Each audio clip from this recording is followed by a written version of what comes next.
আমি বলছি কি, ইরান এখন একটা নতুন ইন্টারন্যাশনাল রেগুলেশন আর লজ এর পয়েন্ট আউট করেছে কি, দেখো একটা ছোট্ট সেকশন যেখান থেকে শিপগুলো বেরোয় হরমুজ থেকে, সেটা আমাদের ইকোনমিক জোনে আসে, এই জন্য আমরা টোল নিতে পারি।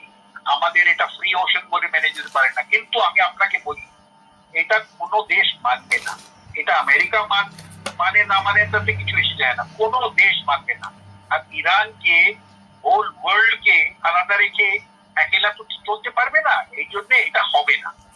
কিন্তু হ্যাঁ, ও বলবে দিকে এত ধ্বংস করেছে আমাকে, আমার কি করা যায়, that international way there will be something, কি একে কেমনি করে কম্পেনসেশন একটু দেওয়া যেতে পারে। Nations will come to assist them. কেউ বলবে আমরা ক্রেডিট ফ্রি তোমাকে দিচ্ছি, আইএমএফ থেকে এত পয়সা পাবে, এই পাবে ও পাবে, বলে টলে ওকে, কিন্তু এটা করতে দেবে না। আর কেউ করবেও না, কেউ ওকে টোল দেবে না। আর যদিও বেশি এ করে, ও একা টাকা পড়ে যাবে, আর ওইখানে মিডল ইস্টে ওকে কেউ মানে।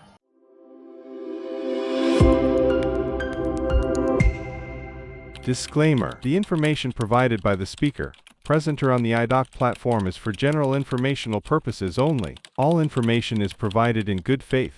However, we make no representation or warranty of any kind, express or implied, regarding the accuracy, adequacy, validity, reliability, availability or completeness of this information. Hello brigadier Mukherjee, আমি সুজিত বলছি দিগদর্শন থেকে। হ্যাঁ বলুন স্যার। যখনই বিশ্ব রাজনীতিতে একটু টালমাটাল অবস্থা হয়, তখনই আমি তো শরণাপন্ন হই আপনার, কেন আপনার সুচিন্তিত বক্তব্য এবং মতামত আমাদের দর্শকদের কাছে খুব গ্রহণযোগ্য হয়েছে, এবং তারা আমাকেও চিঠিতে এবং ফোনেতেও জানান যে না, আপনারা একটা পজিটিভ কংক্রিট আলোচনা করেন আর কি।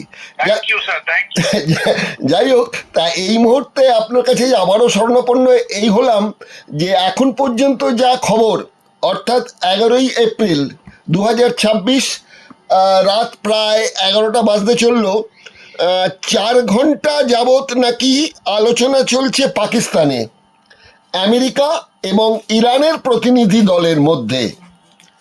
আমার প্রশ্ন যেটা, প্রথম প্রশ্ন যেটা, প্রশ্ন বলবো না, কৌতূহল বলবো, যে পাকিস্তান সন্ত্রাসবাদীদের আখড়া বলা হয়, পৃথিবীর সব দেশ নাকি পাকিস্তানকে এড়িয়ে চলে, সেখানে এই আমেরিকান এবং ইরানের মধ্যস্থতায় পাকিস্তানের এই যে মধ্যস্থতা করার ভূমিকা এবং তার যে গুরুত্ব ইরানের কাছেও আমেরিকার কাছেও, এটা আপনার কেন মনে হচ্ছে যে পাকিস্তানকে ওরা বেছে নিলেন কেন মধ্যস্থতাকারী হিসেবে, ভারত নয় কেন? আমি 2-3টা রিজন আপনাকে বলতে চাই। একটা তো হচ্ছে কি, দেখুন, পাকিস্তান আর ইরানের একটা কমন বর্ডার আছে প্রায় 900 কিলোমিটার। তা সত্ত্বে আমেরিকা আর পাকিস্তান সিয়েটো আর সেন্টোর থেকে নিয়ে এখন অব্দি ওদের ঘনিষ্ঠতা অনেক আছে। মধ্যখানে আফগানিস্তানের পরে যখন ওসামা বিন লাদেনকে কিছুদিন লুকিয়ে রেখেছিল, হয়তো একটু রিলেশনশিপটা খারাপ হয়ে গেছিল, কিন্তু তখনও বলা যাচ্ছে যে কি পাকিস্তানই নাকি ইনফরমেশন দিয়েছিল আমেরিকাকে কি আমাদের এখানে লুকিয়ে আছে এই লোকটা, তোমরা যা করতে চাই করো। This is all in the deep স্টেটে বলা হয়। আমার যা মনে হয় পাকিস্তান হ্যাজ দি এবিলিটি, ওদের একটা এক্সপার্টিজ আছে, ওরা কিন্তু একটু রিস্ক টেকিং ফরেন পলিসি সবসময় করে থাকে। আপনি দেখুন কিসিঞ্জার যখন প্রথম গেল বেজিং এ গিয়ে ওই চায়না অ্যাক্সিস্টান নিক্সনের এরাতে হলো, তখন কিন্তু Pakistan played a major role. Pakistan has always been at the bake and call of America. কিন্তু এমন একটা কান্ট্রিকে আপনি দেখুন যেখানে two of the super power, যারা এক অন্যকে একদম দেখতে পারে না, কিন্তু they have a common friend which is Pakistan. এটা এই ব্যালেন্সিংটা করা কিন্তু একটা মানে ফরেন পলিসির একটা দারুণই আমি বলবো গুরুত্বপূর্ণ পলিসি ফর্মুলেশনের ওরা কিন্তু করতে পেরেছে, যেটা আমরা করতে পারিনি। আমাদের অনেক কনস্ট্রেন্টস আছে, করতে তো আমরাও পারি, কিন্তু আমাদের অনেক হ্যান্ডিক্যাপ আছে। এই সময় আমাদের ইকোনমিক অ্যাক্টিভিটিটাকে একদম আমরা ব্রেকডাউন করতে চাই না। আর মিডল ইস্টে আমাদের প্রায় 10 লক্ষ লোক ওখানে কাজ করে থাকে, আর ইরানের সাথে আমাদের একটা সম্বন্ধ সিভিলাইজেশনালও আছে, কিন্তু ইরান অনেক সময় আমাদের এগেনস্টেও কথা বলেছে, ইউএনএও বলেছে ওরা একটা শিয়ার যে কানেক্টিভিটি জেএনকে সাথে আছে, ওরা সবসময় সাপোর্ট করে সেপারেটিজমকে, এগুলো আছে, কিন্তু তাও আমরা সমুদ্রটা বানিয়ে রেখেছি। তো Pakistan is in a pivotal place, আর ওরা একটা রিস্ক টেকিং ফ্যাক্টরে ওদের কিছু বলে দিলে ওরা করবে, মিটিং দে ডু। আর আপনি দেখবেন আমার একটা গাট ইনস্টিংক্ট বলছে এই পাকিস্তান আপ্রাণ চেষ্টা করে কিন্তু পার্টলি এই যে নেগোসিয়েশনটা চলছে at the bake and call of America, এরা কিন্তু এটাকে পার্টলি সাকসেসফুল করেছে। And the pivotal role will be played by Pakistan. ওরা চায়ে বেক করতে হয়, হাত জোড়তে হয়, কিছু করতে হয়, ওরা কিন্তু এই নেগোসিয়েশনটাকে একটুখানি এগিয়ে দেবেই দেবে, আপনি দেখবেন। এটা আমার মানে পার্সোনাল ওপিনিয়ন। কিন্তু যেটা বললেন আপনি পাকিস্তানের কথা ঠিকই, কিন্তু আমরা যদি একটু পেছন ফিরে তাকাই তাহলে দেখব যে 1994 সালে জেনেভায় পাকিস্তান যখন জম্মু কাশ্মীর নিয়ে ভারতের বিরুদ্ধে একটা প্রস্তাব তুলেছিল, তখন ইরান কিন্তু ভারতের সমর্থনে পাশে দাঁড়িয়েছিল। অথচ বিভিন্ন রাজনৈতিক পর্যবেক্ষকরা বলছেন, ভারতীয় রাজনৈতিক পর্যবেক্ষকরা, যে পাকিস্তান তো আসলে পাপেট, পুতুল, আসলে মধ্যস্থতা করছে চীন ভায়া পাকিস্তান, এটা একটা কথা। আর ভারত কেন এই ভূমিকায় থাকতে পারলো না, তার কারণ হচ্ছে যে ভারতের কিছু সুবিধাবাদী নীতি। তার মানে আছে ওই মানে জলে নামবো কিন্তু চুল ভিজবো না, এরকম ধরনের একটা পরিস্থিতিতে করায় ইরান বা আমেরিকা কারো কাছেই ভরসার জায়গা হয়ে উঠতে পারেনি ভারত। আপনি কি বলেন? আমি বলছি কি, এইটা যে আপনি বলছেন যে কি চীন এর পিছনে আছে, এটা তো একটা ফ্যাক্টর, সবাই রেকগনাইজ করছে এটাকে, সবাই মানে। এটা চীন পিছনে না হলে পাকিস্তান এতটা মানে কি বলে পারসুয়েট করতে পারতো না ইরানিয়ানদের। কেন কি এখন সব জিনিসই ওখান থেকে, চীন থেকে মানে মিউনিশনস, এক্সপ্লোসিভস, ড্রোনস, ইন্টেলিজেন্স সবকিছুই যখন চীনারা দিচ্ছে ইরানকে ইন ভেরি মেনি মিনস, তো এখন ইরানকে কথা শুনতেই হবে চায়না। আর চায়না এই সময় নিজের একটা ইকোনমিক অ্যাক্টিভিটি একটা স্লাগিশ ওয়েতে এনার্জির নিডস এর জন্য যে হয়ে যাচ্ছে, তার জন্য ও চায় নাকি এই লড়াইটাকে আর এগিয়ে যাওয়ার জন্য। এই জন্য ওরা পারসুয়েট করেছে, আর পাকিস্তানকে এটা মানতে হচ্ছে, আর আমেরিকানরাও পাকিস্তানকে চুজ করে নিয়েছে। আমি একটা কথা বলবো, আমরা এখন কিন্তু গ্লোবাল স্টেজে এক টেবিলে বসি, আমাদের একটা সম্মান আছে, আমরা গ্লোবাল সাউথের একটা ভয়েস হয়ে গেছি। আমাদের যাই কিছু বলুন, এখন আমরা fifth largest economy in the world, আমরা এখন একটা গ্লোবাল রোল প্লে করি। এই মেসের ভেতরে এখন হাত তুলে হঠাৎ যদি মোদি গভর্নমেন্ট লাফিয়ে পড়তো আর নিজেকে বলতো যে কি আমি এই মধ্যস্থতা করাবো, they would have had egg of their face. এই জন্যে আমার যা মনে হয় কি Indian government is playing a very good balancing act, সবাই সাথে কথাও বলছে, রাইট অ্যামাউন্ট অফ এই যে লিবাননের উপরে অ্যাটাক করছে ইসরায়েল, স্টেটমেন্টও এমন কাউন্ট করে সুন্দর করে বার্তা দিচ্ছে। এইগুলো কিন্তু লোকেরা যারা বোঝে আর যারা এই রাজনীতি না করে, ওরা কিন্তু বুঝতে পারছে কি the Indians are the only people who are playing this beautifully. মানে আপনি দেখুন ইউরোপ আলাদা পড়ে গেছে, ন্যাটোর ভেতরে বিবাদ হয়ে গেছে, মিডল ইস্টের ভেতরে কত ঝগড়া চলছে। The one common denominator who has been able to call up all heads of state, speak to every one of them, yet be good friends and still not be called upon to jump into this mess আর নিজেও হাত তুলছে না, সেটা হচ্ছে India. আমি কিন্তু credit দিচ্ছি এটাকে। আচ্ছা, এটা ওই একটা দৃষ্টিভঙ্গির ব্যাপার থাকে, আপনি যেদিক থেকে এটাকে ক্রেডিট দিচ্ছেন, আরেক দিক থেকে দেখতে গেলে পরে এই যে মধ্যপ্রাচ্যের দেশগুলো, এই দেশগুলো যারা আমেরিকার সমর্থনে ছিল, তারা কি বুঝতে পারছে না যে আমেরিকা তাদের যেভাবে গার্ড করবে কথা হয়েছিল, সেভাবে গার্ড দিতে আমেরিকা কিন্তু পারেনি। সেসব জায়গায় কিন্তু প্রচুর ক্ষতি হয়েছে, বিশেষ করে সৌদি আরব, ওমান, এইসব জায়গাগুলোতে। তাহলে তারাও কি ওই আমেরিকার ওপর একটু আস্থা হারানোর জন্য পিছু হটে মনে মনে চাইলো যে পাকিস্তানের মধ্যস্থতায় ইরান আর আমেরিকার মধ্যে হোক, ভারত সেখানে কোনো আলোচনার মধ্যে আসছে না? আমার মনে হয় কি জানেন, এই তো যেখানে যেখানে আমেরিকান বেসেস ছিল ওখানে গিয়ে স্ট্রাইক করেছে ইরান, অনেক ক্ষতি করেছে।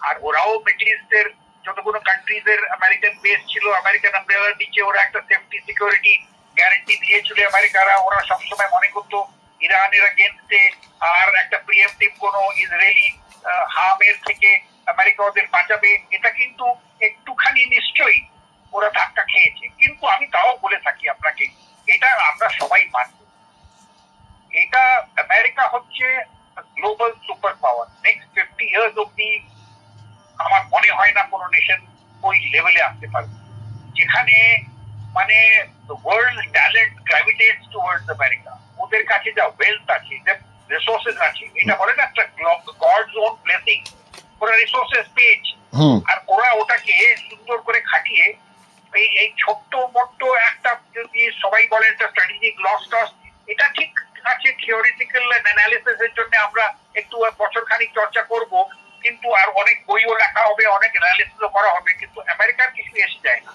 একটা প্রিস্টিন পজিশনে আছে, আপনি দেখুন যেখানে যা করতে চাচ্ছে করছে, কেউ কিছু নিউ করতে পারে না, রাশিয়াও না, চায়নাও না, ন্যাটো না, কেউ করতে পারে না। And this has been right from Second World War এর থেকে। এত তো ধ্বংস হয়ে গেছিল সেকেন্ড ওয়ার্ল্ড ওয়ারে, হাফ দ্য ওয়ার্ল্ড কে তো তৈরি করে তুলেছে নিজের পয়সা দিয়ে আমেরিকা মার্শাল প্ল্যানে। তো এমনি করে ইগনোর ওকে করা যাবে না। এই যে একটা ক্রেজি লোক একটা প্রেসিডেন্ট হয়েছে, সে একটা অন্য রকমের স্টাইল আছে, অনেক লয়ালিটি ওর জন্য, মানে একটা বেস আছে, কিন্তু ওর একটা মানে কিন্তু সবাই যেমনি করে ও কথাবার্তা বলে, আমাদের দিদিও তো অনেক রকমের বলে থাকে। জিনিসটা হচ্ছে কি, রাজনীতিতে সবাই দেখছে যে কি এন্ড গেমে America has been the gainer, billions of dollars এর তেল এখন ওখান থেকে বিক্রি হচ্ছে, রুট চেঞ্জ হয়ে যাচ্ছে, সবাই ভেনেজুয়েলা অয়েলকে ক্যাপচার করে ফেলেছে। এখানেও কালকে দেখবেন যা ধাক্কা খেয়েছে ইরান, বেশি দিন তো টিকতে পারবে না। হ্যাঁ, কিন্তু একটা কথা মেনে চলতে হবে, একাত্তা নেশন এমনি আছে যাদের হার্ডশিপটাকে এনডিওর করা। আর 47 ইয়ার্স থেকে আর কত যে রেস্ট্রিকশন, কত কি করেছে ইরানের এগেইনস্টে, তাও তো দেখুন। এই দেশটা অফকোর্স তার পিছনে একটা সাপোর্ট ছিল চায়না আর রাশিয়ার সবসময়, কিন্তু ওরা এই হার্ডশিপটাকে তো এনডিওর করেছে। আর এখনো আমি বলে থাকি, ওদের কিছু এসে যায় না, হাজার হাজার লোক মরলেও ওরা কিন্তু এমনিতে মানে নিজের হাতিয়ার একদম ফেলে দেবে না, এটা আমেরিকা বুঝছে। এই জন্য আমেরিকা এটাকে শর্টচার্জ করে কিছু রকম করে কিছু এগিয়ে দিয়ে স্ট্রেটস অফ হরমুজটাকে খুলে দিয়ে ভিক্টরিটাকে ক্লেম করবে। আর তারপরে দে উইল টেল ইসরায়েল কি এখন তোমাদের ব্যাটল, আমরা অস্ত্র শস্ত্র তোমাদের বিক্রি টিক্রি করবো, আর যদি বেশি কিছু হয়ে যায় তখন আমরা তোমাকে হেল্প করবো, এখন তোমরা যা করতে চাও করো। This will be the end result. কিন্তু এই যে ট্রাম্প, সে তো বলেছিল প্রথম 5 দিনের মধ্যে, তারপর বলেছিল 3 সপ্তাহ অর্থাৎ 21 দিনের মধ্যে ইরানকে একদম পায়ের কাছে এনে ফেলে দেবে। কিন্তু আজকে 5 সপ্তাহ হয়ে গেল এবং এই আলোচনার টেবিলে বসতে হচ্ছে। এটাও তো একটু আমেরিকার জন্য একটু দুপা পিছিয়ে যাওয়া। কেন বলছি কথা, এই আমেরিকান প্রতিনিধি হিসেবে যাকে পাঠানো হয়েছে ভাইস প্রেসিডেন্ট জেডি ভান্সকে, এই জেডি ভ্যান্সকে যা অতীত দেখতে পাচ্ছি, এই মুহূর্তে যেহেতু ভাইস প্রেসিডেন্ট তখন খুব ট্রাম্পের অনুগত, এই কিন্তু এর আগে রীতিমতো ট্রাম্পকে বলেছে একজন ইডিয়েট এবং প্রচুর গালাগাল করেছে এক্স হ্যান্ডেলে লিখে যে ট্রাম্পের মতন এরকম পাগল লোক দেখিনি এবং এ অসভ্য মানুষ, এই ধরনের অনেক কথাই তখন বলেছিল। এর মধ্যে আরেকটা ঘটনা ঘটে গেছে, সেটা হচ্ছে ভ্যাটিকানের পোপ। সে আমেরিকার বিরুদ্ধে প্রচণ্ড, মানে ট্রাম্পের বিরুদ্ধে, আমেরিকা নয় ট্রাম্পের বিরুদ্ধে প্রচণ্ড সমালোচনা জানিয়ে বলেছে যে এই রক্তক্ষয়ী সংগ্রামের জন্য মূলত ট্রাম্প দায়ী। তখন ট্রাম্পের তরফ থেকে কয়েকজন গিয়ে ভ্যাটিকানের পোপকে বোঝানো হলো আপনি এইসব কথা বলবেন না, আপনি ধর্মীয় কথাবার্তা বলুন। ভ্যাটিকানের পোপ কিন্তু শোনেননি, তিনি বলেছেন না, আমি বারবারই বলবো যে বিশ্ব ভ্রাতৃত্বকে বজায় রাখতে হবে, সুতরাং ট্রাম্পের এই যে যুদ্ধ খেলা, এটা কিন্তু সভ্যতার জন্য চরম সংকট। তা ঘরে বাইরে দুদিক থেকেই তো ট্রাম্প একটা চাপের মধ্যে আছেন। আবার মজার কথা, সঙ্গে আবার এই আলোচনায় তার জামাইকে পাঠিয়েছেন, যে একজন পাতি ব্যবসায়ী ছাড়া আর কিছু নয়। একদিকে ভান্স, একদিকে জামাই, এই ব্যাপারটা আপনি কিভাবে দেখছেন? আমি 2-3টা জিনিস আপনি বললেন, এক এক করে কমেন্ট করতে চাই। একটা হচ্ছে কি, পোপ কোনো সময় পলিটিক্যাল ডিসকোর্স দিয়েই থাকে, কিন্তু ট্রাম্প এমন একটা ফিগার, কেউ কিন্তু হঠাৎ গালাগাল দিয়ে দিতে পারে, হুম। আর লোকেরা কিছু মনেও করবে না। হ্যাঁ, হ্যাঁ। He has got his own side. হুম। আর ও যে রোজ একটা সকালে কিছু কথা বলে, বিকালে কিছু কথা বলে, কিন্তু এটার ভেতরে কিছু একটা there is a method in his madness. হুম। এ একটা fog of war এমন ক্রিয়েট করে, হুম। ওকে কিন্তু পিন ডাউন করা যেতে পারে না, কি করবে কি, he is an unpredictable person. Hmm. এটাই লড়াইয়ের সময় কিন্তু good general practices this. Hmm. আর যারা মানে একটা ফগ অফ ওয়ার এমন ক্রিয়েট করতে পারে কি ওকে মানে you can't pin him down, কি এটাই করবে ও। হুম। ও কালকে কি বলছে, আজকে কি বলছে, কালকে না বলছে, ইউক্রেনের সময় বললো আমি 2 দিনের ভেতরে শেষ করে দেবো লড়াই, ও কিছুই করতে পারে। একদিন নোবেল প্রাইজ চাইছে, অন্যদিন যুদ্ধ বাজিয়ে দিচ্ছে। So he is an unpredictable person. ও he is a great deal maker. ও নিজেই বই লিখেছে, হুম। ও জানে কেমনি করে এই জিনিসটাকে how to play this, hmm. And he is practically a statesman and a businessman. Hmm. আর তারপরে আমি আরেকটা কথা আপনাকে বলে থাকি, এই যে পোপ কথা বলছে কি কি কথা বলছে, আপনি দেখুন আমাদের হোম মিনিস্টারের ছেলে এখন ক্রিকেটের বস, হুম। গ্লোবাল বস। হুম।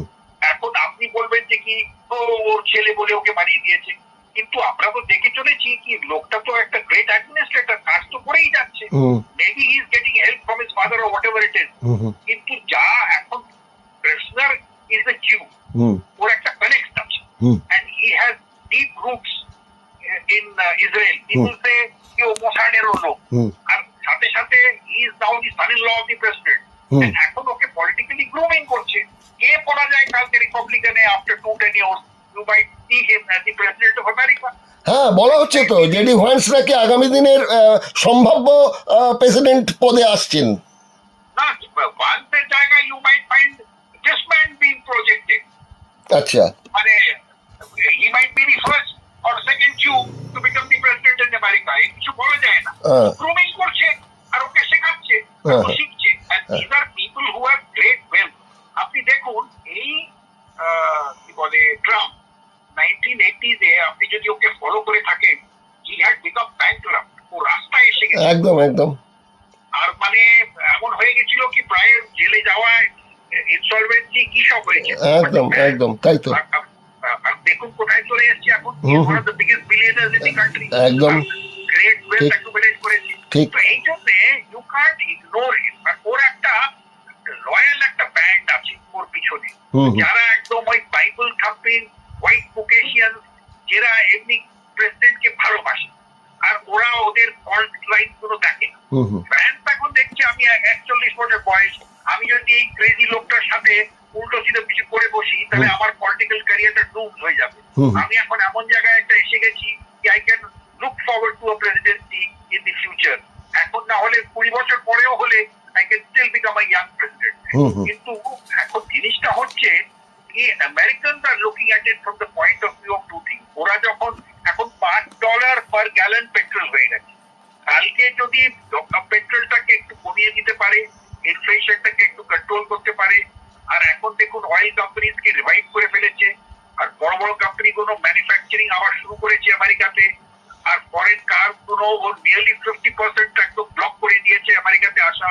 তো এই জন্যে he has built up a certain amount of following, and economically লোকেরা বলে কি with all his crazy মানে statement is very shrewd politician. আমার মনে হয় লোকটা এমনি করে কথা বলে, ফাইল মানে কথা বলে, হেডস অফ স্টেটস এর মানে কোনো বিচ্ছিরি ভাবে ট্রিট করে, প্রোটোকল মানে না, এগুলো সব আছে। But the fact remains the man is the president of America, which is the global superpower. একদম। থাকবে next 50 years. ঠিক। কিছু করার নেই এর ভেতরে। ঠিক। এখন ও দেখছে কি আমার 3 বছর রয়েছে, আমি যা চাই করবো। ও সুপ্রিম কোর্টকেও গালাগাল দিচ্ছে, সুপ্রিম কোর্টের 4টে জাজ তো ওর তৈরি করা, ফার্স্ট টেনিয়রে করেছে। তো naturally even the supreme court owes him, আর ও কিছু এসে যায় না, কেউ কন্টেন্ট পড়ে না। কিন্তু আমি আপনাকে একটা কথা বলে থাকি, আমি লাস্ট ইয়ার একটু ইউএস ঘুরতে গেছিলাম সাহেব, আর আমি যখন এই উবের ড্রাইভারদের সাথে কথা বলতাম, ওরা কিন্তু এক সেকশন আছে which is the immigrant lower class, ওরা কিন্তু ওকে দু চক্ষু দেখতে পারে না। ওরা কিন্তু বলে চল আমাকে ক্লিয়ারলি বলতো কি স্যার দেখবেন আপনি যেদিন ও প্রেসিডেন্সি থেকে নেমে যাবে, ইমপিচ হবে, ও জেলে যাবে। মানে ওর প্রতি একটা ঘৃণা আছে ইমিগ্রেশনের যে America is a nation of immigrants. It is nobody's nation. It is the world's nation. না, আড়াই বছরের কথা যেটা বলছে সেটা পরের কথা। এখনো তো আমরা দেখতে পাচ্ছি তার রিপাবলিকান দলের অনেক নেতাই কিন্তু ফেসবুকে এবং সমাজ মাধ্যমে গিয়ে ট্রাম্পের বিরুদ্ধে বক্তব্য রাখতে শুরু করে দিয়েছেন অলরেডি। শুরু করেছে, কিন্তু আজকে আপনাকে বলছি, আর নভেম্বরে আবার আপনার সাথে আমি নিশ্চয়ই একটা মানে আমরা একবার যোগাযোগ করবো, এই কথা বলবো। আমি আপনাকে বুঝিয়ে দিচ্ছি, মিড টার্ম ইলেকশনে আবার দেখবেন রিপাবলিকানরাই জিতবে, আবার এই ট্রাম্পই জিতবে। আচ্ছা, আমি বলছি। আচ্ছা, এটা আপনি লিখে রাখুন। আচ্ছা, We will get together and we will see. আচ্ছা। আমাদের সময় খুব কমে এসেছে ব্রিগেডিয়ার মুখার্জি। আমি আর তিনটে ছোট ছোট প্রশ্ন করব। প্রথম প্রশ্ন করব সেটা আবার সেই পাকিস্তানের কথাই বলি, যে পাকিস্তান মধ্যস্থতা করেছে ঠিক আছে, কিন্তু তার তো হারাবার কিছু নেই।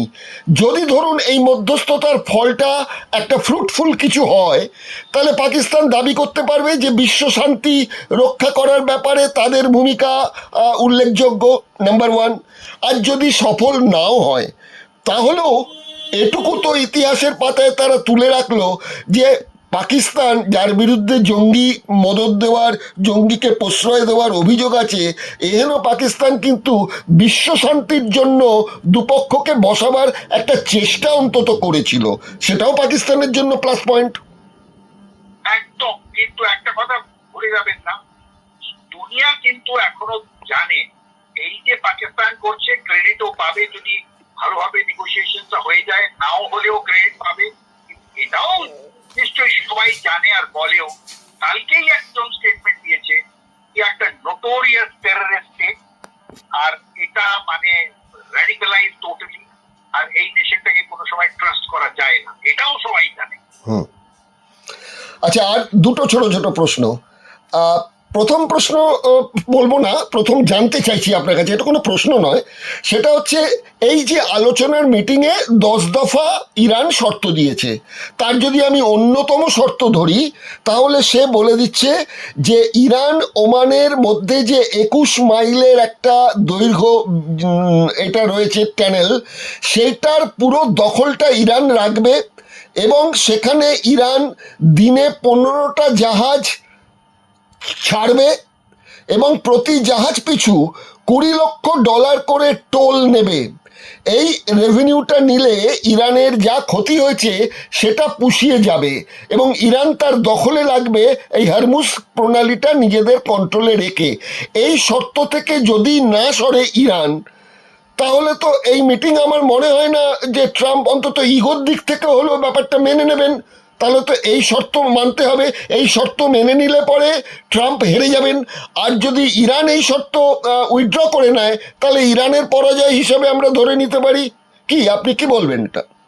আমি বলছি কি, ইরান এখন একটা নতুন ইন্টারন্যাশনাল রেগুলেশন আর লজ এর পয়েন্ট আউট করেছে কি, দেখো একটা ছোট্ট সেকশন যেখান থেকে শিপগুলো বেরোয় হরমুজ স্ট্রেট থেকে, সেটা আমাদের ইকোনমিক জোনে আসে, এই জন্য আমরা টোল নিতে পারি, আমাদের এটা ফ্রি ওশন বলে মেনে যেতে পারে না। কিন্তু আমি আপনাকে বলি, এটা কোনো দেশ মানবে না, এটা আমেরিকা মানে না মানে তাতে কিছু এসে যায় না, কোনো দেশ মানবে না। আর ইরানকে, হোল ওয়ার্ল্ডকে আলাদা রেখে একেলা তো চলতে পারবে না, এই জন্য এটা হবে না। কিন্তু হ্যাঁ, ও বলবে দিকে এত ধ্বংস করেছে আমাকে, আমার কি করা যায়, that international way there will be something, কি একে কেমনি করে কম্পেনসেশন একটু দেওয়া যেতে পারে, nations will come to assist them. কেউ বলবে আমরা ক্রেডিট ফ্রি তোমাকে দিচ্ছি, আইএমএফ থেকে এত পয়সা পাবে, এই পাবে, ও পাবে, বলে টলে ওকে, কিন্তু এটা করতে দেবে না, আর কেউ করবেও না, কেউ ওকে টোল দেবে না।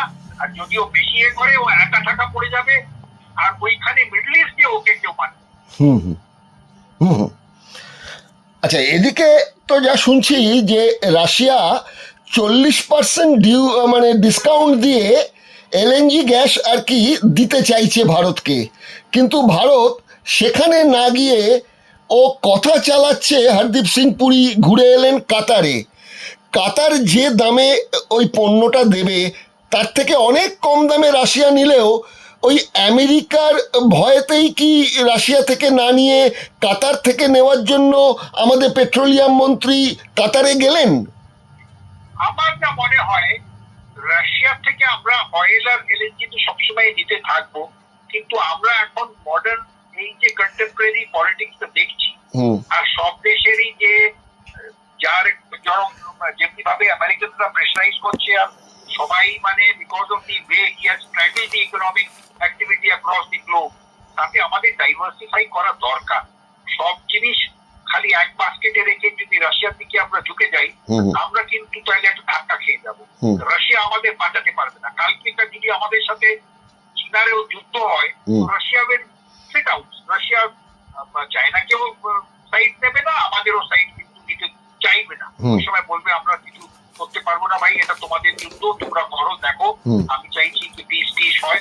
এই জন্যে India is playing its card correctly. Middle ইস্টে দেখুন আমাদের সাংঘাতিক ট্রেড হয়, বিলিয়নস অফ ডলার আমাদের এখানে রেমিটেন্সেস আসে, 10 লক্ষ লোক ওখানে কাজ করছে, আর আমাদের ওখানে অনেক মানে ইকোনমিক অ্যাক্টিভিটি এখনো আমরা রোজই কোনো কোনো বড় বড় প্রজেক্ট পাচ্ছি। আদানি সব টেন্ডার গুলো ওখানে পেয়ে যায়। এই জন্য আমরা ওইখানে পলিটিক্সটাকে আমাদের বুঝতে হবে, and we will have to be very fine balance দিয়ে আমাদের চলতে হবে। আমাদের ইসরায়েলকেও সাথে রাখতে হবে। ইসরায়েল আমাদের জন্য একটা টেকনোলজিক্যাল মানে ট্রিমেন্ডাস একটা মানে অ্যালাই। সে যদি মডার্ন কিছু মানে এমন কিছু তৈরি করে মিলিটারিলি কোনো লেভেলের জন্য, সবচেয়ে প্রথম ও ইন্ডিয়াকে কিন্তু ওরা দেবেই দেবে। তো এই জন্য আমার মনে হয় we are doing a good foreign policy এখন আমরা মানিয়ে চলছি।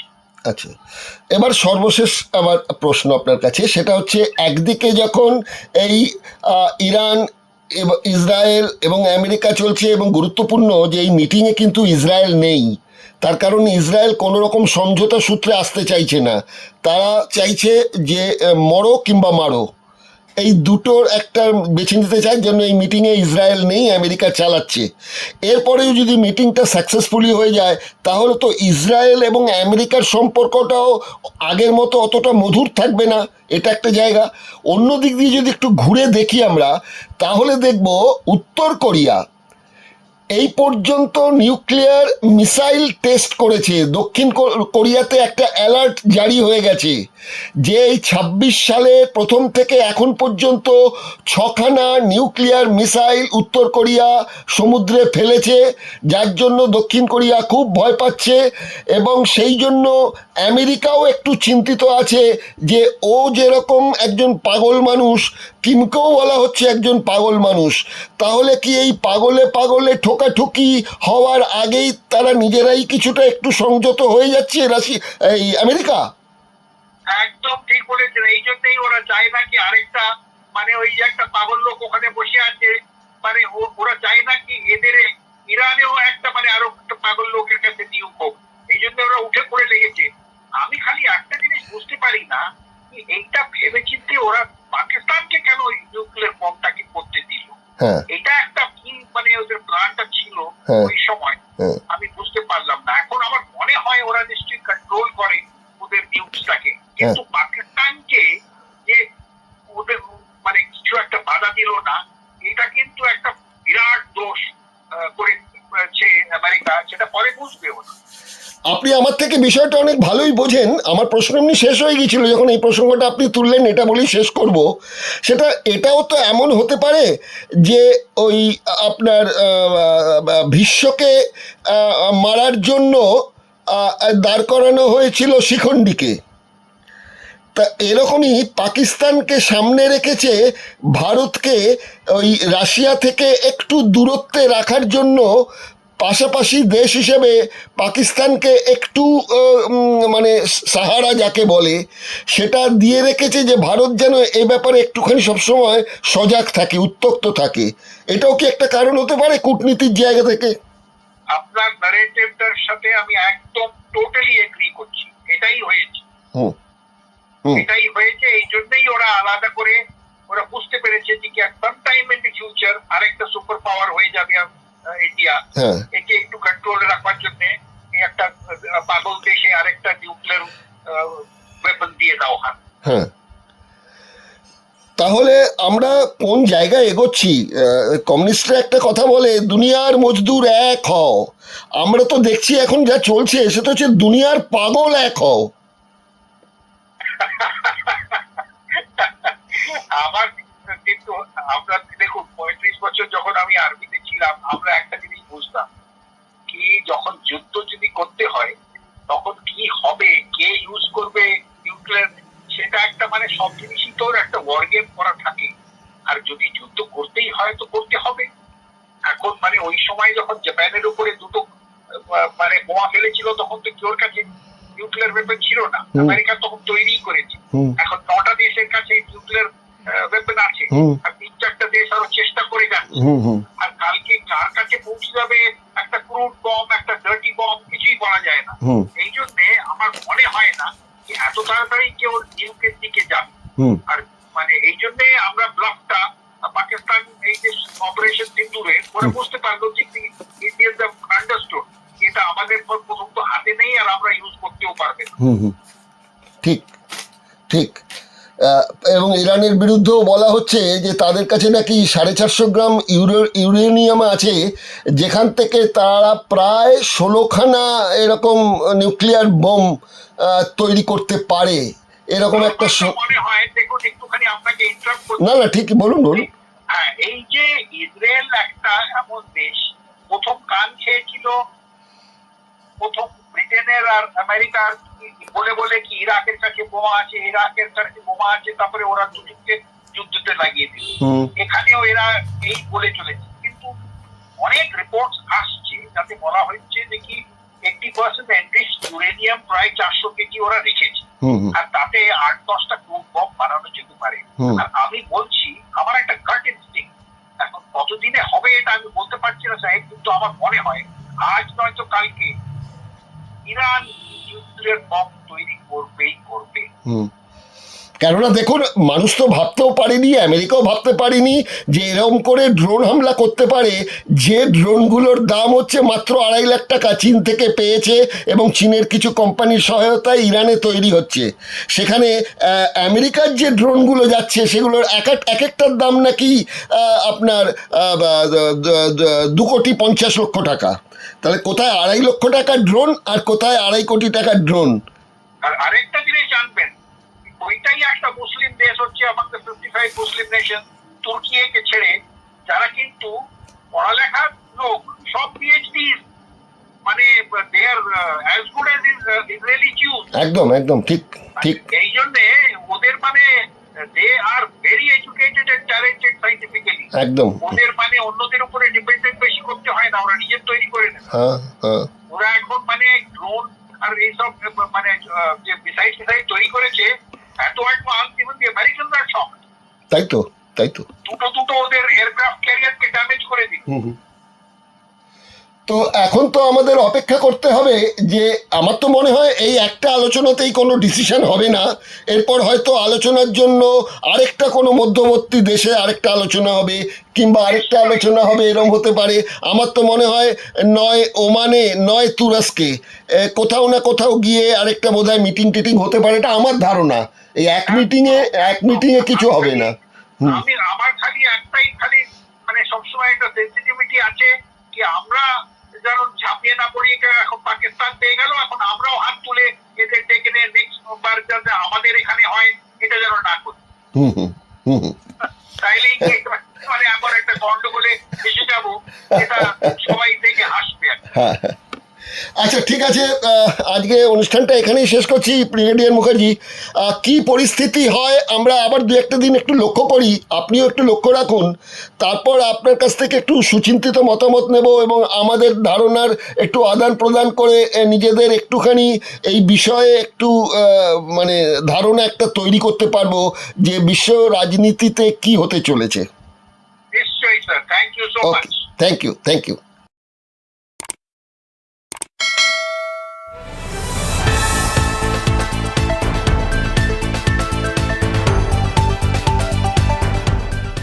রংহীন সংবাদ আর অজানা তথ্যের জন্য দেখুন দিগদর্শন, 10-এর পাশে, দেশের সাথে।